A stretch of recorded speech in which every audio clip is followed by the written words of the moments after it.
تو اگر آپ میتھ آف انڈیپینڈنس کو اور دی گریٹ ٹریجڈی کو پڑھ لیں تو آپ کو پتا چلے گا کہ پاکستان دراصل جو ہے وہ کچھ سامراجی طاقتوں کی سازشوں سے توڑا گیا. اور ایک اور کام کرے, ایک نظریہ ضرورت کا بانی ایک جج تھا, اس کا نام تھا جسٹس منیر. اس کی بھی ایک کتاب ہے فرام جناح ٹو ضیاء. وہ جسٹس منیر 1962 میں ایوب خان کا وزیر قانون تھا. تو جسٹس منیر جو ہے انہوں نے یہ اپنی کتاب میں لکھا ہے کہ ایوب خان نے 1962 میں ان کو بلا کر یہ کہا کہ یہ بنگالیوں سے جان چھڑائیں. 1962 میں تو ایوب خان نے اس کو کہا کہ ان سے بات چیت کرو, یا ہمارے سے علیحدہ ہو جائیں یا ہمارے سے کنفیڈریشن کر لیں. تو جسٹس منیر نے اپنی کتاب میں لکھا کہ میں نے ایک بنگالی ممبر تھے اسمبلی کے رمیز الدین صاحب, ان سے میں نے باقاعدہ مذاکرات کیے کہ یار تم یا کنفیڈریشن بنا لو یا ہم سے علیحدہ ہو جاؤ. تو اب جسٹس منیر نے اپنی اس کتاب میں لکھا ہے کہ رمیز الدین صاحب نے مجھے پوچھا کہ میجورٹی میں کون ہے, بنگالی میجورٹی میں ہے یا تم پنجابی میجورٹی میں ہو, کیونکہ وہ ویسٹ پاکستان کو پنجابی کہتے تھے. تو جسٹس منیر نے کہا کہ آپ میجورٹی میں ہیں. تو اس نے کہا okay, if we are majority we are Pakistan, تم نے پاکستان میں رہنا ہے تو رہو, نہیں رہنا تو تم ہم سے علیحدہ ہو جاؤ. تو 1962 میں پاکستان کے فوجی صدر ایوب خان نے اپنے وزیر قانون کے ذریعے پاکستان کو توڑنے کے لیے مذاکرات کیے بنگالیوں کے ساتھ. بنگالیوں نے کہا ہم نے پاکستان نہیں توڑنا, تم نے توڑنا ہے تو توڑ دو.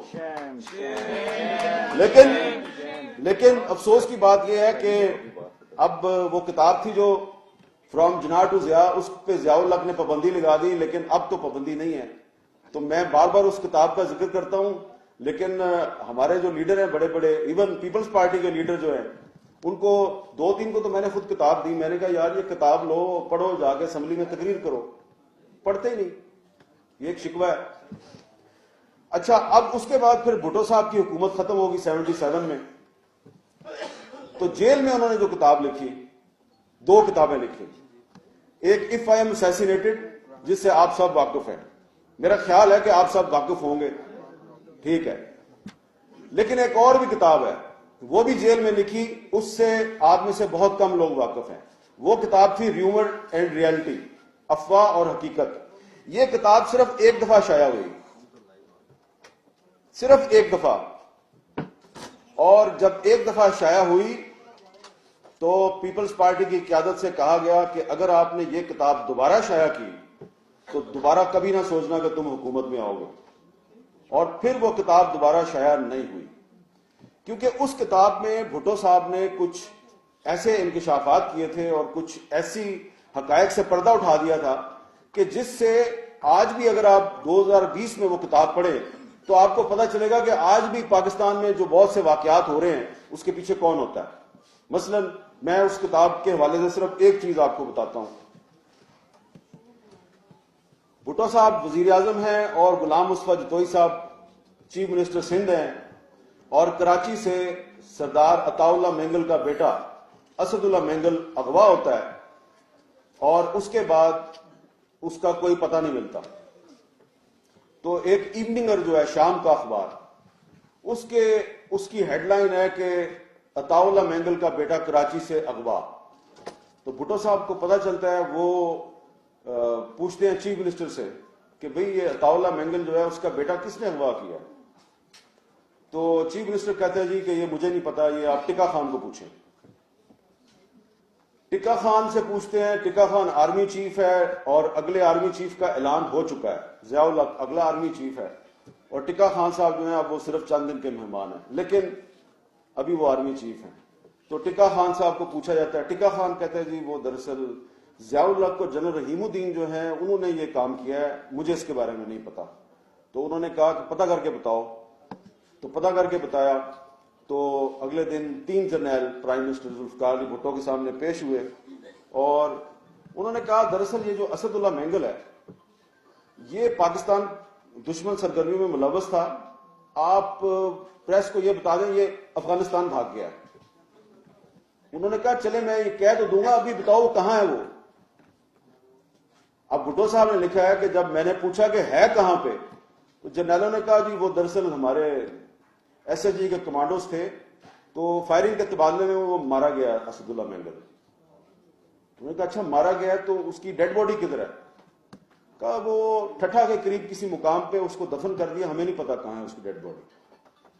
انہوں نے کہا وہ ایک چیف منسٹر تھا, اس کا بیٹا ہے, اس کو تم نے اٹھا کے کراچی سے اس کو قتل کر دیا اور آپ کہہ رہے ہو اس کی ڈیڈ باڈی بھی آپ کے پاس نہیں ہے, تو میں کیا جواب دوں گا؟ انہوں نے کہا بس آپ کہہ دیں وہ افغانستان بھاگ گئے. تو بھٹو صاحب کتاب میں لکھتے ہیں کہ میرے پاس کوئی راستہ نہیں تھا, میں خاموش ہو گیا. اور آخر میں جا کے انہوں نے لکھا کہ اگر اس وقت میں خاموش نہ ہوتا تو شاید آج میں خود جیل میں نہ ہوتا. لہذا اسی طرح کی بہت سی باتیں اس کتاب میں ہیں. تو وہ کتاب جو ہے وہ بین ہے, لیکن محترمہ بے نظیر بھٹو نے جرأت دکھائی, ایک دفعہ وہ کتاب شائع کر دی تھی, اور اب پیپلز پارٹی کو چاہیے کہ وہ کتاب دوبارہ شائع کر دیں. اسی طرح جو اس وقت دنیا میں جو حالات و واقعات پیش آ رہے ہیں, تو وہ جو بھٹو صاحب نے جیل سے خط لکھا تھا محترمہ بے نظیر بھٹو کے نام, مائی ڈیئرسٹ ڈاٹر, وہ بھی خط جو ہے وہ پیپلز پارٹی کے کارکنوں کو ضرور پڑھنا چاہیے. اس سے آپ کو پتہ چلے گا کہ آپ کے لیڈر کا ویژن کیا تھا, اور آج آپ کی پارٹی میں جو لیڈر ہیں اللہ ان کو سلامت رکھے, تو پتہ چل جائے گا کہ دونوں کی ویژن میں فرق کتنا ہے. تو ویژن بڑھا سکتے ہیں آپ لوگ اگر آپ اپنے قائد ذوالفقار علی بھٹو کی کتابیں اور ان کی جو تقریریں ان کو پڑھ لیں, اور پھر اس کے ساتھ ہی ساتھ اس کے تسلسل میں محترمہ بے نظیر بھٹو کی کتاب ڈاٹر آف دی ایسٹ, اور پھر ان کی شہادت کے بعد جو کتاب شائع ہوئی ہے ریکانسیلیشن, وہ بھی آپ کو پڑھنی چاہیے.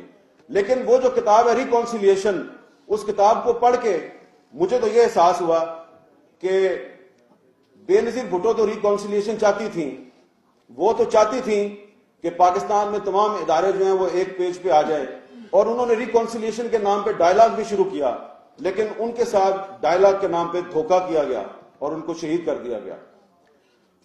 اب اس کتاب میں جب آپ بہت سے چیپٹر جو ہیں ان کو غور سے پڑھیں گے تو یاسین آزاد صاحب آپ کو بھی بہت سے اپنے سوالات کا جواب مل جائے گا. یہ جو انہوں نے بات کی ہے, ہو سکتا ہے آپ میرے سے اتفاق نہ کریں, لیکن جب آپ اپنے قائد ذوالفقار علی بھٹو کی خوبیاں گنواتے ہیں تو آپ کو یہ بھی سوچنا چاہیے کہ وہ اس انجام سے دو چار کیوں ہوئے. ایک تو میں نے آپ کو خود بتا دیا, انہوں نے اپنی کتاب میں اپنی یہ غلطی کا اعتراف کیا کہ اگر وہ عطا اللہ مینگل کے بیٹے کے اغوا اور پھر اس کے قتل پر وہ خاموش نہ رہتے تو پاکستان میں جمہوریت اتنی کمزور نہ ہوتی. ایک دوسری بات بھی ہے, اس کو میں ان کی غلطی کہوں گا, اس پہ بھی آپ لوگوں کو آج کے دور میں اس سے سبق سیکھنا چاہیے. اور وہ کیا غلطی تھی کہ انہوں نے جنرل ضیاء الحق کو 6 جرنیل بائی پاس کر کے آرمی چیف بنایا. اس کا نام 7ویں نمبر پہ تھا. آپ سوچیں ذرا. اور یہ پاکستان کی تاریخ ہے کہ جب بھی کسی وزیر اعظم نے سینئر جرنیل کی بجائے نمبر 3 یا نمبر 4 یا نمبر 5 سے بندہ اٹھایا اور اس کو آرمی چیف بنایا, تو اس نے اس کے نتیجے میں کوئی آپ کے ساتھ بھلا نہیں کیا. اس نے یا مارشل لا لگایا یا آپ کو بیک سٹیپ کیا یا جمہوریت کی کمر میں خنجر گھونپا. تو یہ کام پہلے ایوب خان نے کیا, وہ سینئر جرنیل نہیں تھا, نمبر 3 تھا, اور پھر اپنے آپ کو ایکسٹینشن دیتا رہا. پھر ایوب خان یحییٰ خان کو لے کے آیا, وہ بھی نمبر 3 پہ تھا, سینئر جرنیل نہیں تھا. تو ایوب خان کو اس یحییٰ خان نے دھوکہ دیا. صرف ٹکا خان تھا جو وہ گل حسن کے بعد جب آیا وہ سینئر 3 جرنیل تھا, اور بھٹو صاحب نے ٹکا خان کو میرٹ پر آرمی چیف لگایا اور ٹکا خان نے ان کے ساتھ وفا کی. تو جو آپ میرٹ پر جس جرنیل کو آپ آرمی چیف لگاتے ہیں وہ آپ کے ساتھ اور ملک کے ساتھ اور آئین کے ساتھ وفا کرتا ہے. اور پھر ضیاء اللہ کو آپ نے نمبر 7 سے اٹھا کے آپ نے اس کو آرمی چیف بنایا. اس نے کیا کیا یہ ساری دنیا جانتی ہے. اس کے بعد نواز شریف صاحب نے پرویز مشرف کو نمبر 3 سے اٹھا کے آرمی چیف لگایا. تو اس نے کیا کیا وہ آپ جانتے ہیں. لہذا یہ آج جو بحث ہو رہی ہے کہ جناب ایکسٹینشن دینی چاہیے نہیں دینی چاہیے, آپ اسمبلی میں اگر آپ نے بحث کرنی ہے تو دیکھ لیں گے کل کون کیا بحث کرتا ہے. تو بحث یہ ہونی چاہیے کہ آپ ہسٹری نکال کے دیکھیں کہ اس کی ضرورت کیا ہے, آپ ایکسٹینشن کی ضرورت کیا ہے آپ کو. اور اگر آپ یہ بڑی ڈبیٹ کر لیں جی، آپ اسٹینڈنگ کمیٹی میں چلا گیا جی، آپ پارلیمنٹ میں 3-4 دن ڈبیٹ کر لیں، الٹیمیٹلی تو آپ نے وہی کرنا نا جس کا حکم دیا گیا ہے، اور وہ یہ حکم یہ دیا گیا ہے کہ آپ نے جنرل قمر جاوید باجوہ کو 3 سال کی ایکسٹینشن دینی ہے، اور وہ تو دینی ہے، ٹھیک ہے، حکم تو یہی ہے۔ اب چلیں، ہو سکتا ہے کہ جنرل قمر جاوید باجوہ صاحب جو ہیں وہ اس وقت جو ریجنل سیکورٹی سچویشن ہے اس میں وہ بڑی ضروری ہے جناب ان کو ایکسٹینشن دینی، تو آپ نے دے دی، لیکن اب تو آپ نے اس کو قانون بنا دیا، تو جب 3 سال پورے ہوں گے تو ہو سکتا ہے اس کے بعد کوئی آدمی کہے بھئی اس کو 3 سال کی اور ایکسٹینشن دے دو، چلیں اس کی جگہ پہ آپ کسی اور کو لے آتے ہیں، جب اس کے 3 سال پورے ہوں گے تو پھر وہ لابنگ کرے گا کہ مجھے 3 سال اور دو۔ تو اب آپ ایک مستقل راستہ کھول رہے ہیں کہ جب بھی کسی آرمی چیف کی مدت ملازمت کے 3 سال پورے ہوں گے تو کیونکہ قانون میں موجود ہے، وزیر اعظم صاحب کے پاس اختیار ہے، تو لابنگ کرے گا، ادھر جائے گا ادھر جائے گا، اور جو اس کے دوست ہوں گے وہ بھی لابنگ کریں گے۔ تو آپ ایک مستقل راستہ کھول رہے ہیں۔ جو 1973 کا آئین ہے اس کا جو آرٹیکل 243 ہے اس میں ری اپوائنٹمنٹ یا اس میں ایکسٹینشن کا کوئی ذکر نہیں ہے، لہٰذا یہ پاکستان تحریک انصاف، مسلم لیگ نون اور پاکستان پیپلز پارٹی، یہ 3 بڑی پارٹیاں ہیں، ان کو فیصلہ کرنا ہے، کرنا تو آپ نے وہی ہے جو آپ کو کہا گیا ہے، لیکن ہماری جو مؤدبانہ گزارش اور عاجزانہ رائے ہے وہ یہ ہے کہ آپ ایسا کام نہ کریں کہ آنے والے وقت میں ہر 3 سال کے بعد سازشوں کا دروازہ کھل جائے۔ تو اگر آپ چاہتے ہیں کہ پاکستان میں جمہوریت مضبوط ہو تو اس جمہوریت کو مضبوط کرنے کے لیے آپ کو اداروں کو مضبوط بنانا ہے۔ یہ ایسے کام نہ کریں کہ جس سے دنیا کو ایک تاثر ملے کہ پاکستان میں ادارے مضبوط نہیں ہیں، کوئی ایک شخص مضبوط ہوتا ہے، اور ایک شخص جو ہے جب اس کا ٹینیور ختم ہو جاتا ہے تو ادارہ جو ہے وہ بے ہتھل ہو جاتا ہے کہ ہن میں کی کرا۔ وہی میں سمجھتا ہوں کہ پاکستان کے ادارے بہت مضبوط ہیں، پاکستان کی فوج میں بڑے قابل جرنیل ہیں، اگر ایک جرنیل جائے گا تو 10 جرنیل اس کی جگہ پہ آرمی چیف بن سکتے ہیں۔ تو اگر ایک 2008 کی جو اسمبلی تھی اس میں ایک وزیر اعظم تھا یوسف رضا گیلانی، ڈسکوالیفائی کیا نا سپریم کورٹ نے، اس کی جگہ پرویز اشرف آ گیا، تو ایسا تو نہیں ہوا کہ گیلانی صاحب گئے تو اسمبلی نہیں چل سکتی، حکومت نہیں چل سکتی، پرویز اشرف آ گیا نا، اسمبلی چلی۔ پھر 2013 کی اسمبلی آئی، نواز شریف کو سپریم کورٹ نے ڈسکوالیفائی کیا، اس کی جگہ شاہد حقان عباسی آ گیا، ادارہ چل رہا ہے۔ تو باقی ادارے بھی جو ہیں اگر ایک بندے کا ٹینیور ختم ہو گیا تو دوسرا بندہ آئے نا، ادارے کو چلنا چاہیے۔ گل سمجھ آ گئی؟ بہت بہت شکریہ۔